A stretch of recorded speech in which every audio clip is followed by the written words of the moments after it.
셋, 별.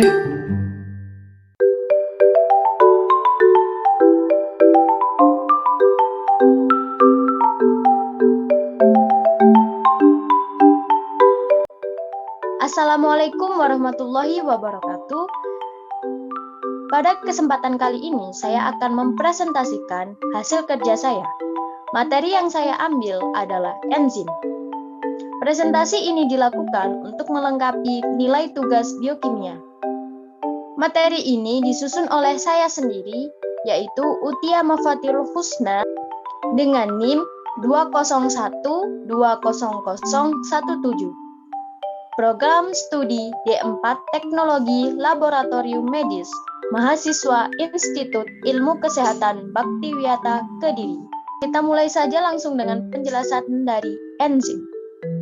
Definisi dari enzim. Enzim adalah biomolekul berupa protein yang berfungsi sebagai katalis atau senyawa yang mempercepat proses reaksi tanpa habis bereaksi dalam suatu reaksi kimia organik. Energi yang diperlukan oleh enzim di dalam reaksi kimia sangat kecil. Maka dari itu, molekul awal yang disebut substrat akan dipercepat perubahannya menjadi molekul lain yang disebut produk. Semua proses biologi sel memerlukan enzim agar dapat berlangsung dengan cukup cepat dalam suatu arah lintasan metabolisme.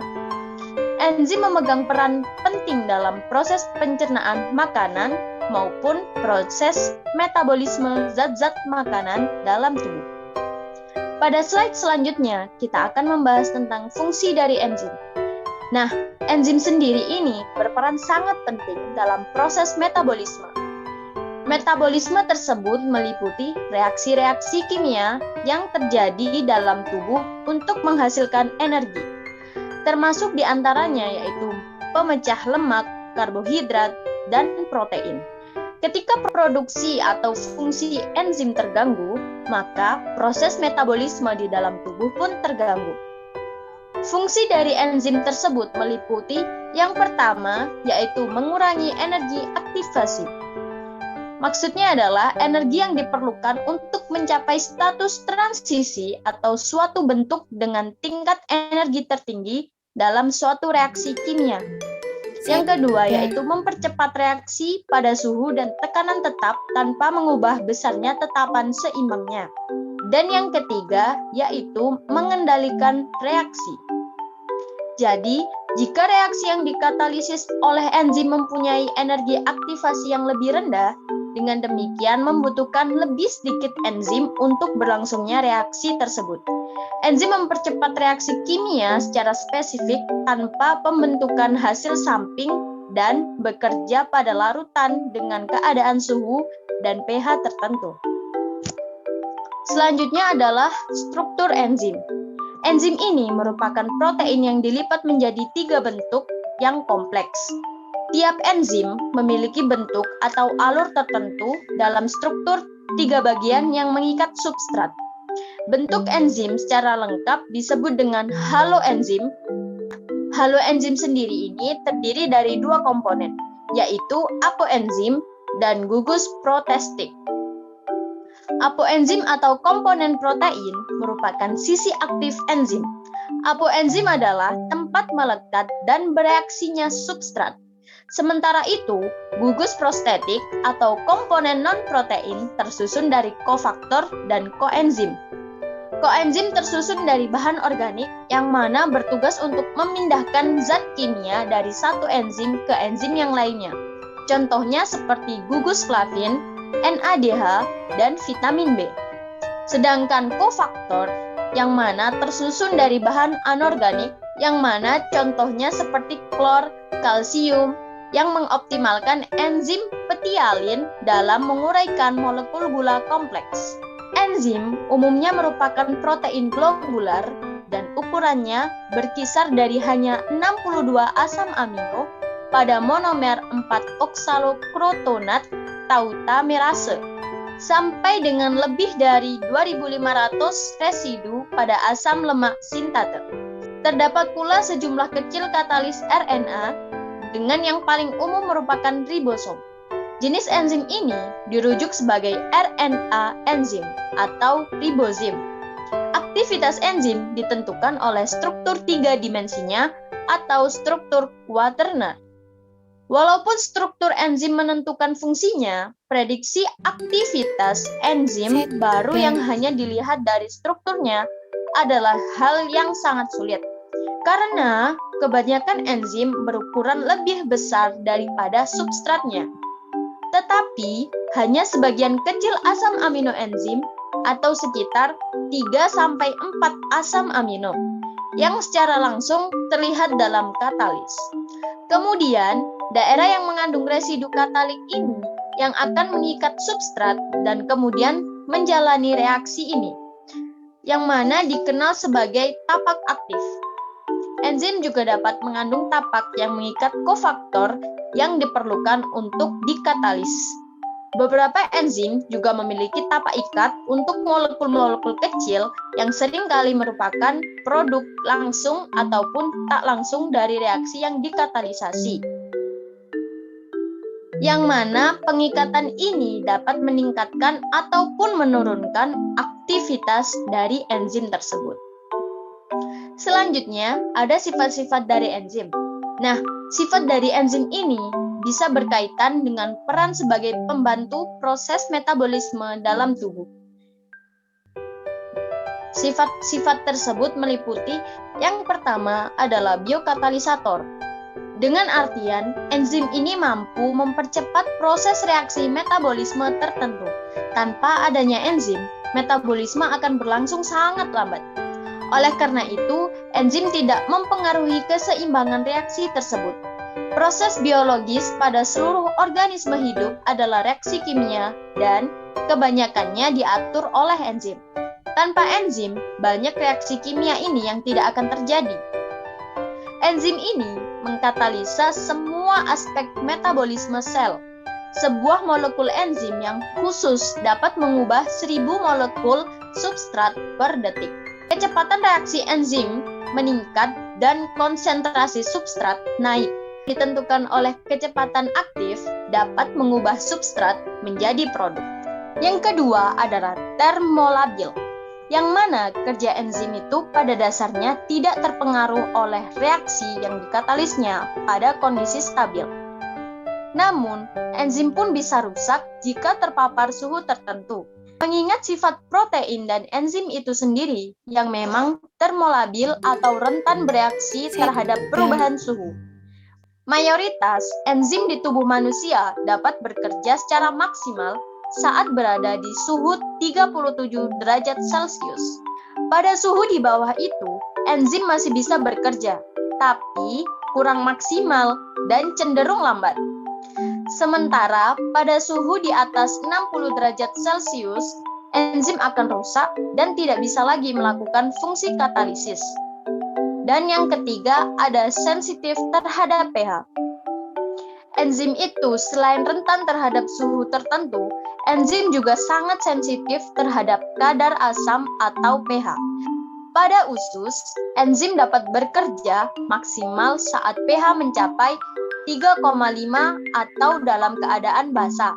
Sedangkan enzim pada perut justru bisa berfungsi optimal jika berada pada pH 2 atau dalam keadaan asam. Ketika berada pada lingkungan yang terlalu asam atau terlalu basah, enzim akan berubah bentuk sehingga tidak bisa lagi berperan sebagai katalisis. Yang keempat yaitu aktif dalam jumlah yang sangat sedikit. Nah, dalam menjalankan fungsinya untuk mempercepat metabolisme, enzim hanya terlibat dalam jumlah yang sangat sedikit. Namun, jumlah enzim yang sedikit pun sudah cukup untuk mengubah sejumlah besar substrat menjadi produk hasil dan dapat digunakan berulang-ulang. Yang kelima yaitu bekerja secara spesifik. Enzim ini memiliki ciri khas dalam bekerja untuk membantu menjalankan reaksi yang dikatalisnya. Artinya, enzim yang sudah membantu mengkatalisis satu reaksi tidak akan mengkatalis reaksi yang lain. Sebab, bagian yang aktif atau permukaan tempat melekatnya substrat hanya setangkup dengan permukaan substrat tertentu. Yang keenam yaitu bisa bekerja satu arah maupun dua arah.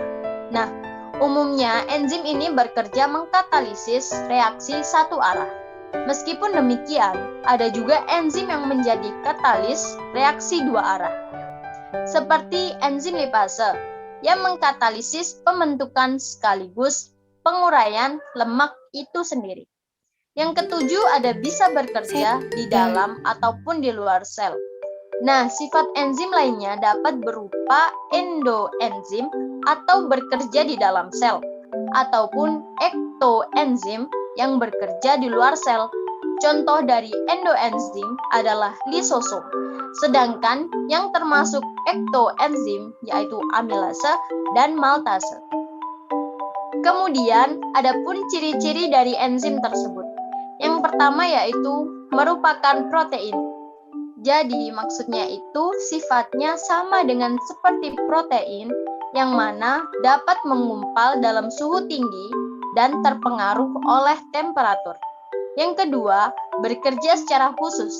Artinya, hanya untuk bekerja dalam satu reaksi saja, tidak dapat digunakan untuk beberapa reaksi.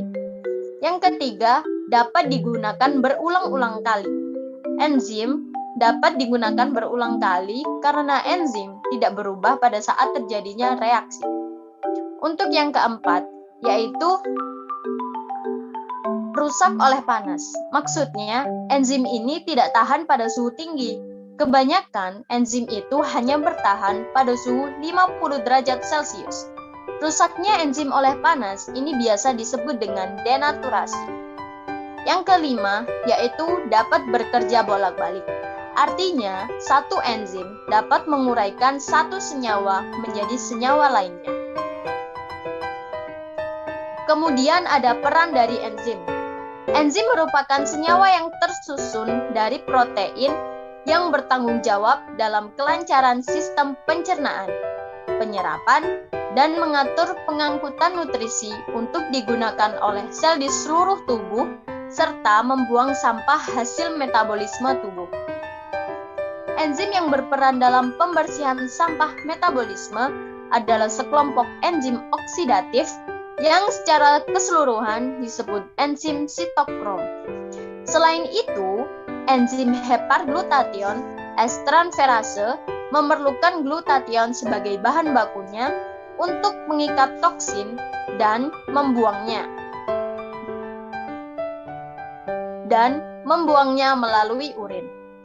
Sedangkan enzim superoksida dismutase berfungsi menetralkan racun radikal bebas. Sumber enzim pencernaan yang banyak sekali digunakan adalah ekstrak pankreas hewan dan ekstrak jamur Aspergillus oryzae. Nah, glutation ini juga diperoleh dari Silbum marianum. Sebagai bahan dasar atau kofaktor enzim, pembentukan enzim pencernaan diperlukan vitamin B kompleks dan magnesium. Untuk itu, enzim antioksidan superoksida dismutase diperlukan tembaga, seng, dan mangan. Sedangkan untuk enzim katalase diperlukan zat besi. Dan glutation peroksidase diperlukan selenium. Selanjutnya ada jenis-jenis dari enzim. Tubuh itu memproduksi berbagai macam jenis enzim pencernaan yang digunakan untuk memecah nutrisi di dalam makanan yang biasa kita konsumsi sehari-hari, yang mana nantinya akan mudah diserap oleh tubuh. Beda jenis nutrisi yang masuk, berbeda pula jenis enzim pencernaannya. Jenis-jenis enzim tersebut adalah yang pertama, amilase. Enzim ini dihasilkan di kelenjar liur, pankreas, serta usus halus. Enzim ini berperan untuk mengubah zat pati atau karbohidrat menjadi gula. Makanan yang mengandung karbohidrat dikunyah, maka kelenjar liur yang ada di dalam mulut akan menghasilkan amilase. Yang kedua yaitu protease, yang mana enzim protease ini merupakan enzim pencernaan yang berperan untuk mengubah protein dalam makanan menjadi asam amino. Enzim ini dihasilkan di bagian lambung, pankreas, serta usus halus. Yang ketiga ada lipase. Enzim ini bertugas untuk mengubah lemak menjadi asam lemak dan gliserol atau zat gula yang mengandung alkohol. Organ tubuh yang bertugas untuk memproduksi enzim ini adalah pankreas dan lambung. Enzim lipase sendiri juga dihasilkan di dalam ASI, yang mana fungsinya untuk membantu bayi mencerna molekul lemak ketika menyusu. Yang keempat ada maltase. Enzim ini dihasilkan oleh usus halus. Enzim maltase memiliki tugas untuk menghancurkan maltosa. Zat gula maltosa ini umumnya ditemukan pada jenis tumbuhan. Contohnya seperti biji-bijian, gandum, dan ubi. Yang kelima ada laktase. Enzim laktase merupakan jenis enzim pencernaan yang bertugas untuk mengubah Enzim laktase merupakan jenis enzim pencernaan yang bertugas untuk mengubah gula laktosa. Gula ini dihasilkan di dalam susu dari makanan atau minuman yang berasal dari susu. Orang yang intoleran laktosa akan dianjurkan untuk mengkonsumsi enzim laktase tambahan ketika mengkonsumsi susu. Yang keenam ada sukrase. Enzim ini dihasilkan oleh usus halus yang berfungsi untuk mengubah sukrosa menjadi gula sederhana. Contohnya fruktosa dan galaktosa. Gula sukrosa biasa ditemukan pada tanaman seperti tebu, sorghum, dan biji gula. Dan bit gula. Sukrosa juga bisa diperoleh dari madu, hanya saja dengan jumlah yang sangat sedikit. Selanjutnya ada macam-macam penggolongan dari enzim. Yang pertama yaitu golongan enzim protase. Golongan ini merupakan enzim pemecah protein menjadi molekul yang lebih sederhana, seperti menjadi oligopeptida pendek atau asam amino. Dengan reaksi hidrolisis pada ikatan peptida, enzim ini diperlukan oleh semua makhluk hidup karena bersifat esensial dalam metabolisme protein. Di antaranya adalah enzim tripsin yang berfungsi untuk mengurai pepton menjadi senyawa asam amino. Yang kedua, enzim peptidase yang berfungsi untuk mengurai senyawa peptida menjadi senyawa asam amino. Yang ketiga adalah enzim renin, adalah enzim yang berfungsi dalam mengurai senyawa kasein dari susu. Yang keempat ada enzim galaktase, ialah enzim yang berperan mengurai senyawa gelatin. Yang kelima ada enzim ektrokinase yang bertugas untuk mengurai senyawa pepton menjadi senyawa asam amino. Dan yang terakhir ada enzim pepsin yang bertugas untuk memecah senyawa protein menjadi asam amino. Yang kedua ada golongan enzim karbohidrat, adalah golongan yang berperan untuk menguraikan karbohidrat. Yang pertama enzim amilase yang mana berperan untuk mengubah amilum atau polisakarida menjadi senyawa maltose, yaitu senyawa disakarida. Yang kedua ada enzim sukrase yang mana berperan mengubah sukrosa menjadi glukosa dan fruktosa. Yang ketiga ada enzim laktosa. Enzim ini berperan untuk mengubah senyawa laktosa menjadi glukosa dan galaktosa. Yang keempat, enzim maltosa, ialah enzim yang berperan untuk mengurai maltos menjadi senyawa glukosa.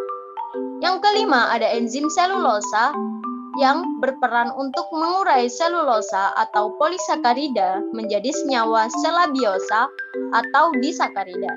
Yang keenam, ada enzim pektinase, yaitu yang berperan atau berfungsi untuk mengubah pektin menjadi senyawa asam pektin. Yang ketiga ada golongan enzim ekterase, yang mana enzim ini berfungsi untuk mengurai senyawa-senyawa ester.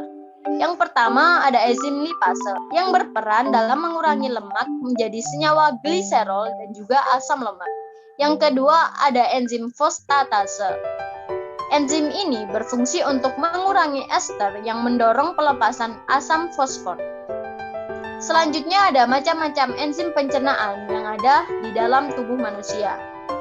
Enzim dalam pencernaan manusia terdapat dalam beberapa organ tubuh yang menghasilkan enzim tersebut. Enzim yang ada di dalam mulut adalah enzim petialin yang berfungsi mengubah amilum menjadi maltos. Nah, sedangkan enzim yang ada di dalam lambung itu ada enzim renin yang berfungsi mengubah kaseinogen menjadi kasein atau protein susu dan mengendapkan kasein susu. Yang kedua ada enzim pepsin, berfungsi dalam mengubah protein menjadi pepton. Yang ketiga ada enzim lipase gastrik yang berfungsi dalam mengubah trigliserida menjadi asam lemak. Sedangkan di dalam pankreas ada enzim amilase yang berfungsi dalam menguraikan amilum menjadi maltos atau disakarida.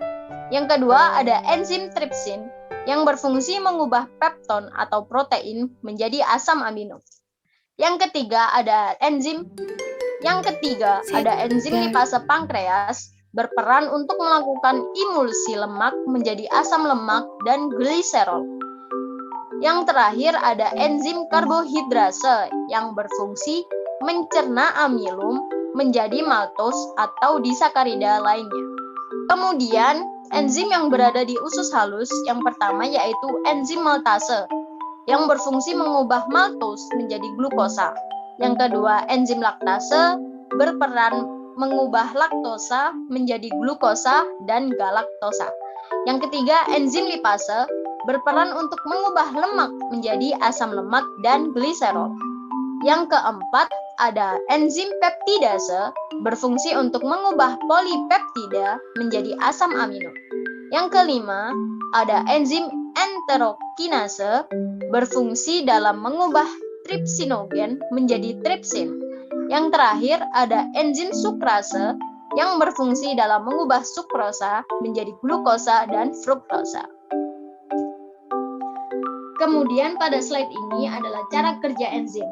Enzim bekerja dengan cara menempel pada permukaan molekul zat-zat yang bereaksi dan dengan demikian mempercepat proses reaksi.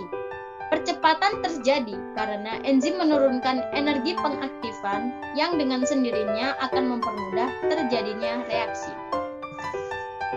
Dan ada dua cara kerja enzim. Yang pertama, model kunci gembok, dan yang kedua, induksi pas. Pada model kunci gembok ini, enzim itu bisa diibaratkan sebagai gembok karena memiliki sebuah bagian kecil yang dapat berikatan dengan substrat. Bagian tersebut dinamakan dengan sisi aktif. Sedangkan substrat dimisalkan sebagai kunci karena dapat berikatan secara pas dengan sisi aktif. Pada teori gembok kunci ini, enzim dan substrat itu digabung bersamaan membentuk kompleks, sehingga seperti kunci yang masuk ke dalam gembok. Di dalam kompleks, substrat dapat bereaksi dengan energi aktivasi yang rendah. Setelah bereaksi, kompleks lepas dan melepaskan produk serta membebaskan enzim. Yang kedua adalah model induksi pas. Jika menurut teori kecocokan yang terinduksi, sisi aktif enzim merupakan bentuk yang fleksibel, sehingga dapat berubah bentuk sesuai dengan bentuk substrat. Ketika substrat memasuki sisi aktif enzim, bentuk sisi aktif termodifikasi melingkupinya, membentuk kompleks. Ketika produk sudah terlepas dari kompleks, enzim kembali tidak aktif dan menjadi bentuk yang lepas, sehingga substrat yang lain kembali bereaksi dengan enzim tersebut. Kemudian, ada beberapa faktor yang mempengaruhi cara kerja enzim. Yang pertama adalah suhu. Reaksi yang dikatalisis oleh enzim akan meningkat seiring dengan kenaikan suhu di antara 0 sampai 35 derajat Celcius. Secara umum, kenaikan 10 derajat Celcius, maka kecepatan reaksi menjadi 2 kali lipat dalam batas suhu yang wajar.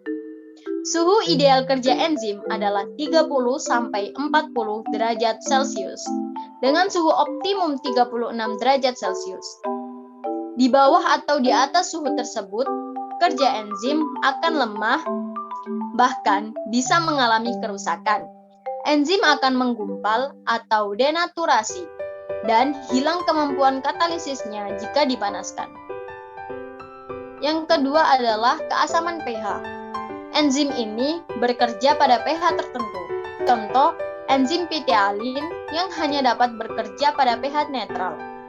Enzim peptin hanya bekerja pada pH asam, sedangkan untuk enzim tripsin bekerja pada pH basa. Di pH enzim ini sangat berpengaruh kepada enzim.